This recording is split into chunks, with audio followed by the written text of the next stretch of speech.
Fisher projection के अंदर क्या होता है उसको समझते हैं। फिशर प्रोजेक्शन के अंदर अगर मैं इसको वेज फॉर्मूला से रिप्रेजेंट करने की कोशिश करूं तो ये जो दो ग्रुप हैं ई और बी ग्रुप, तो ये इस कार्बन सेंटर के अक्रॉस क्या है, हमारी तरफ को प्रोजेक्ट कर रहे हैं। इस तरीके से हम रिप्रेजेंट करते हैं उस ग्रुप को जो कि हमारी तरफ को प्रोजेक्ट कर रहा है। और इसी तरीके से ये जो दूसरा ग्रुप है ये भी क्या है, हमारी तरफ को प्रोजेक्ट कर रहे हैं, है ना। ये दो दो ग्रुप इस तरीके से है जैसे कि ये क्या, वो जो दो हाथ ओपन करके और हमारी तरफ को प्रोजेक्ट करे जा रहा है।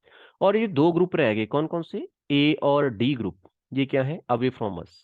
तो ये ग्रुप और ये ग्रुप हमारे से दूर की तरफ को प्रोजेक्ट कर रहे हैं। सोच लो ये सिर है और पैर है जिसको पीछे की तरफ को बेंड कर दिया। हाँ बच्चे समझ आया, यस और नो। ये जो दो ग्रुप हैं ई और बी ग्रुप, ये क्या है इस फिशर प्रोजेक्शन के अंदर इस तरीके से हैं कि ये हमारी तरफ को प्रोजेक्ट कर रहे हैं। ओके। और ये जो ए और डी ग्रुप है ये क्या है, पीछे की तरफ को प्रोजेक्ट कर रहे हैं। आप सोच लो एक ऐसा योगा जिसके अंदर क्या, एक ऐसा योगा जिसके अंदर दोनों हाथों को आगे की तरफ को कर रखा है और दोनों सिर और पैर को पीछे की तरफ को कर रखा है। तो this is normally the Fischer projection. Fischer projection का मतलब क्या है, किस तरीके से रिप्रेजेंट करता है मॉलिक्यूल्स को, उसके बारे में। ओके। अगर ये क्लियर हो गया आगे मूव करें। सो अब यहाँ पे मैं आपको बताने जा रहा हूँ कि डीएल प्रोजेक्शन के बारे में तो बाद में बात होएगी, लेकिन सबसे पहले आपको ये तो पता होना चाहिए कि फिशर प्रोजेक्शन किस तरीके से रिप्रेजेंटेशन करती है। और इसमें अब मैं आपको बता देता हूँ, जब आप कार्बन चेन लिख रहे होंगे किसी भी कंपाउंड के लिए, जब आप क्या लिख रहे होंगे, कंपाउंड को लिख रहे होंगे फिशर प्रोजेक्शन में। हाँ बच्चे यहाँ तक क्लियर है, यस और नो। ये जो दो ग्रुप बिल्कुल इस तरीके से ये और ये ग्रुप आपकी तरफ को प्रोजेक्ट कर रहे हैं और ये ग्रुप और ये ग्रुप ऐसे है जैसे सिर को और पैरों को क्या किया है, पीछे की तरफ को बेंड कर रखा है, तो दूर होंगे आपसे। समझ आया। हाँ बच्चे, यस और नो। Yes sir. ओके। सो आगे अगर हम बात करें यहाँ पे, मैं आपको बताने जा रहा था कि यस जो सर। लॉन्गेस्ट चेन होती है, लॉन्गेस्ट चेन, ठीक है, यहाँ पे जो लॉन्गेस्ट चेन होती है वो ऊपर से नीचे की तरफ को आ रही होती है और सबसे ऊपर क्या होता है, ऑक्सीडाइजिंग, मोस्ट ऑक्सीडाइजिंग ग्रुप होता है। ओके, तो यहाँ पे लिख दूं मैं, projection is drawn in such a way, projection is drawn in such a way, commonly इस तरीके से इसको ड्रॉ किया जाता है, such a way that longest carbon chain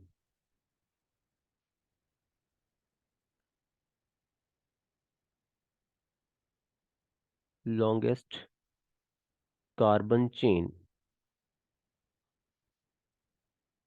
is vertical, है ना। जो सबसे लंबे वाली चेन है वो कैसे होगी, वर्टिकल कंडीशन में होगी, with highly oxidised carbon, with highly oxidised group और carbon functional group at top.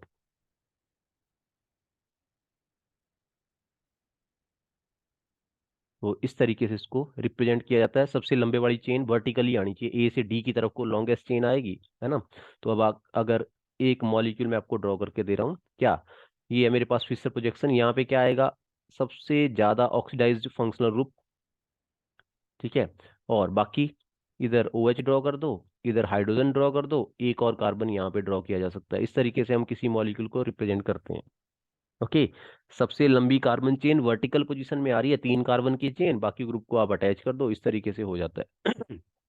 अब हमारे पास मान लो दो स्ट्रक्चर दे रखे हैं, क्या दे रखे हैं, दो स्ट्रक्चर दे रखे हैं, और आपको पता करना है कि ये दोनों स्ट्रक्चर आपस में आइडेंटिकल तो नहीं है, है ना। तो उसके लिए कुछ एक रूल्स रहते हैं कि हम क्या करते हैं, उनको एक दूसरी फॉर्म में कन्वर्ट करने के लिए रूल्स को फॉलो करते हैं। वो रूल क्या है उसके बारे में बात करने जा रहा हूं, है ना। सो दो स्ट्रक्चर आइडेंटिकल है या नहीं, दो जो प्रोजेक्शन हम दे रहे हैं फिशर प्रोजेक्शन, वो दोनों आइडेंटिकल हैं या नहीं है, इसको क्लियर करने के लिए क्या, हमारे पास कुछ एक मैनिपुलेशन होती है ना। जो एक प्रोजेक्शन है उसको हम दूसरी में क्या कर सकते हैं, मैनिपुलेट कर सकते हैं एक स्पेसिफिक वे के अंदर, है ना। तो वो क्या स्पेसिफिक वे होते हैं, उन्हीं के लिए हमारे पास क्या है, कुछ एक रूल्स हैं। Rules during manipulation of projection, ऐसे करके मैं लिख दे रहा हूं इसको, रूल्स ड्यूरिंग मैनिपुलेशन। ये चीज सीखनी पड़ेगी आपको, तभी जाके हम आगे मूव करेंगे आर एस और डीएल के ऊपर, है ना। Rules during manipulation of projection, आप एक ही प्रोजेक्शन को घुमा फिरा सकते हो थोड़ा बहुत, है ना, एक ग्रुप को दूसरे की जगह रख दिया, दूसरे को दूसरे की जगह रख दिया, लेकिन उसके लिए एक रूल्स रहते हैं। वो रूल्स कौन कौन से हैं? सबसे पहला रूल है, अगर आप दो फिशर प्रोजेक्शन को कंपैरिजन कर रहे हैं, they can be rotated at 180 degree, okay, for purpose of comparison, for purpose of comparison Fischer projection में be rotated 180 degree,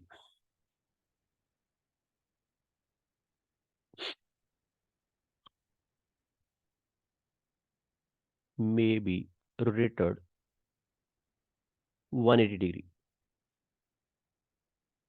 at 180 degree, ऐसे करके लिखूंगा तो ज्यादा अच्छा लगेगा। तो दिस इज फर्स्ट थिंग। जैसे मैं एक एग्जांपल देके, जो हमने अभी कंपाउंड लिया था उसी को मैं कर रहा हूँ।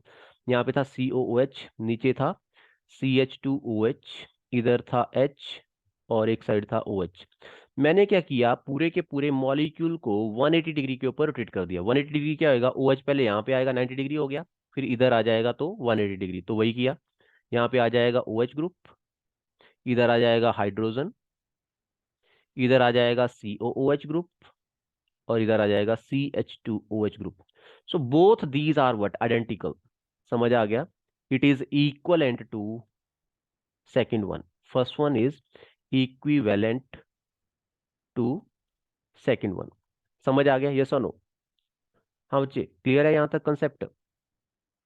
कि अगर यस सर। 180 डिग्री के ऊपर आप रोटेट कर देते, देखो OH ग्रुप को अगर हम क्या कर रहे हैं, यहाँ पे ला रहे हैं तो 90 डिग्री रोटेशन हुआ, फर्दर दोबारा रोटेट करेंगे तो हुआ 180। मतलब ये और ये जो कंपाउंड है दोनों क्या है, सिमिलर फॉर्म में। ये आपस में एनाइंशियोमर है, डायस्टीरियोमर, ऐसे आप इसको नहीं बोल सकते। तो ये एक्चुअली है कौन सा कंपाउंड है पता है? लैक्टिक एसिड है। तो this is R lactic acid, R और एस फॉर्म में यहाँ पे यूज कर दे रहा हूँ, लेकिन अभी मैंने बताया नहीं है कि भाई आर फॉर्म क्या होती है। ये भी क्या है, this is R lactic acid. आप ये समझो कि R is one enantiomer, another is also same enantiomer. चाहे आप 180 डिग्री के ऊपर रोटेट करते हैं तो भी वो सेम ही रह रहा है। अगर ये क्लियर हो गया, आगे मूव करें।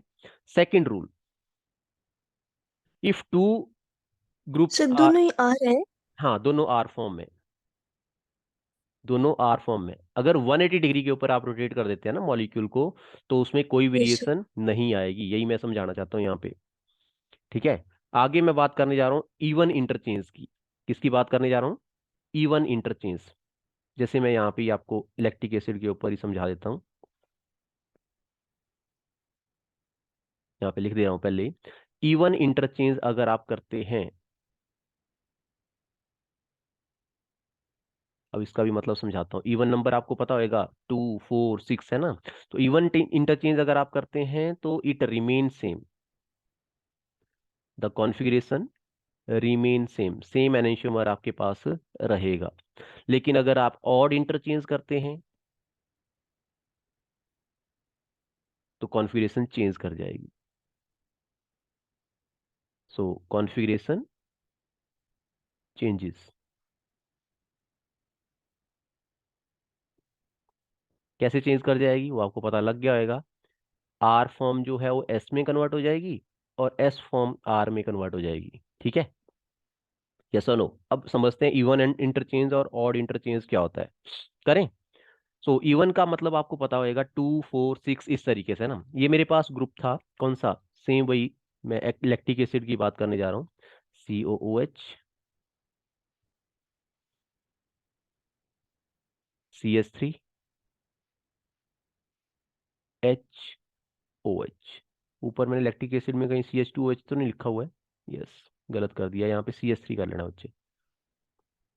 सेम यहाँ पे CH3, कंपाउंड का डिफरेंस हो जाएगा, अदरवाइज तो मतलब आर और एस फॉर्म लग रहा है ना। ओके, यहाँ पे देखेंगे ये क्या है, लैक्टिक एसिड कौन सा, आर फॉर्म। अब मैंने क्या किया, इसके ऊपर इंटरचेंज किया। कैसे इंटरचेंज किया? इस ग्रुप को इसकी जगह ले आया, और इसको इसकी जगह ले आया, ऐसे करके इंटरचेंज कर दिया दोनों को। तो कितने इंटरचेंज हुए, ऑड हुआ या इवन इंटरचेंज हुआ बच्चे? Sir odd. ऑड है ना। तो जब ऑड इंटरचेंज करेंगे तो अब हमारे पास जो फॉर्म आएगी, बाकी सारा वैसे का वैसे ही है कंपाउंड। CH3 उसकी जगह के ऊपर है, केवल क्या हुआ, COH इधर आ गया और OH इधर आ गया। तो अब ये क्या बन गया पता है, R नहीं रहेगा, ये कौन सा आ जाएगा, S लैक्टिक एसिड। क्लियर है, ये क्या हो गया, S लैक्टिक एसिड। लेकिन अगर मैं इसमें एक और इंटरचेंज कर दूं, कैसे, मिथाइल ग्रुप को हाइड्रोजन की जगह ले आऊं और हाइड्रोजन को मिथाइल की जगह ले आऊं, इस तरीके से इंटरचेंज कर दूं, तो मेरे पास क्या बन जाएगा, it will be OH COOH। Methyl चला गया हाइड्रोजन की जगह पे और हाइड्रोजन आ गया मिथाइल की जगह पे, तो ये क्या होएगा, this will be again R lactic acid. हमने तो ऑड इंटरचेंज किया, समझो क्या, ये अभी इवन हो गया ना, 2 टाइम्स। टू टाइम हो गया ना, फर्स्ट इंटरचेंज सेकंड इंटरचेंज, तो ये इवन हो गया। तो ये फॉर्म और ये फॉर्म दोनों क्या है आपस में, सेम है ना, ये भी यस आर सर। फॉर्म है, वो भी आर सेम है, आर है। तो ये आपको क्लियर हो गया होगा कि अगर ऑड इंटरचेंज करते हो तो इन्वर्ट कर जाएगा, और अगर इवन इंटरचेंज करते हो तो सेम कॉन्फ़िगरेशन रहेगी। क्लियर। एक और चीज, 90 डिग्री रोटेशन, अगर आपने क्या करी, 90 डिग्री रोटेशन कर दी किसके अंदर, मॉलिक्यूल के अंदर, सो इन्वर्ट कर जाएगा।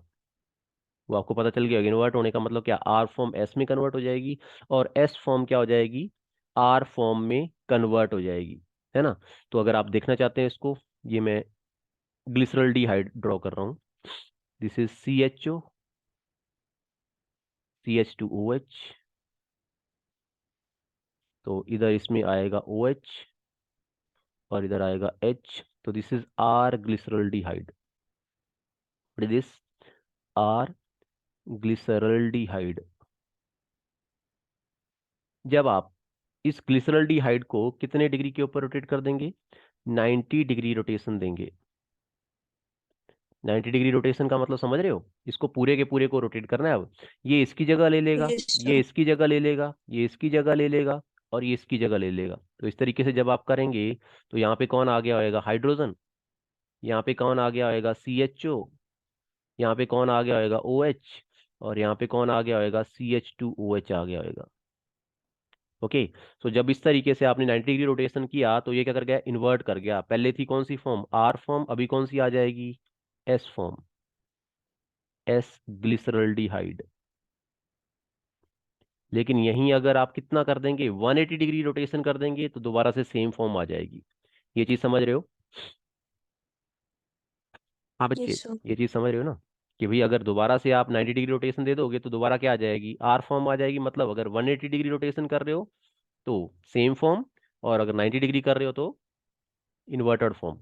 नेक्स्ट अगर हम बात करें, it is not permitted to lift projection formula, है ना, not permitted to lift formula, lift projection formula out of plane.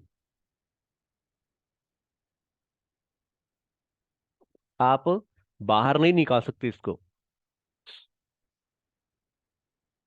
Out of plane of paper. इसको समझ लेते हैं ये क्या बोलना चाहता है यहाँ पे, प्लेन ऑफ पेपर के बाहर निकालना। जैसे ये आपके पास कोई कंपाउंड मैंने ड्रॉ किया, उसकी प्रोजेक्शन ड्रॉ करी, क्या था इसमें, COOH, यहाँ पे CH3, इधर हाइड्रोजन और इधर OH ग्रुप, इस तरीके से रिप्रेजेंटेशन थी। और आप क्या करें, इस पूरे के पूरे मॉलिक्यूल को फ्लिप करके, है ना, कैसे, आउट ऑफ प्लेन फ्लिप करें, अगर फ्लिप आउट ऑफ प्लेन, तभी आपके पास क्या होएगा, ये ग्रुप को आप इसके साथ इंटरचेंज कर सकते हो।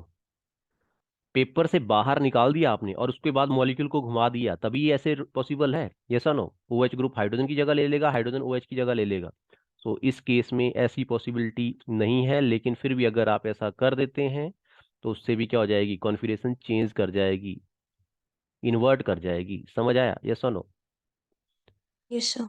हाँ, इसका मतलब होएगा आपने बॉन्ड तोड़ दिए अदरवाइज। तो अगर ये एस लैक्टिक एसिड है, दूसरा क्या होएगा, आर लैक्टिक एसिड। क्लियर है? अगर इस तरीके से आप करते हैं तो इस तरीके से इन्वर्ट हो जाएगा, लेकिन अदरवाइज ये अलाउड नहीं है, इसका मतलब होएगा आपने बॉन्ड तोड़ दिए। Okay, next. अब आप ये जो फिशर प्रोजेक्शन है, इसको मैनिपुलेट कर सकते हो bye rotating around a group. आपने क्या किया, ये समझो। ये आपके पास टोटल 4 ग्रुप थे। यहाँ पे था COOH ग्रुप, यहाँ पे था हाइड्रोजन, यहाँ पे था OH, और यहाँ पे था CH3। आपने इस ग्रुप से, ये इसका सिर समझ लो इसका, है ना। आपने क्या किया, उसको सिर से पकड़ा और घुमा दिया। कैसे घुमाया, ये जो इसकी 2 बाजुएं थी और पैर थी, इनको आपस में इंटरचेंज कर दिया। ये जितना मर्जी घुमाते रहो, कोई फर्क नहीं पड़ने वाला, वो जो फॉर्म है वैसी की वैसी ही रहेगी। समझ आ रहा है, यस और नो?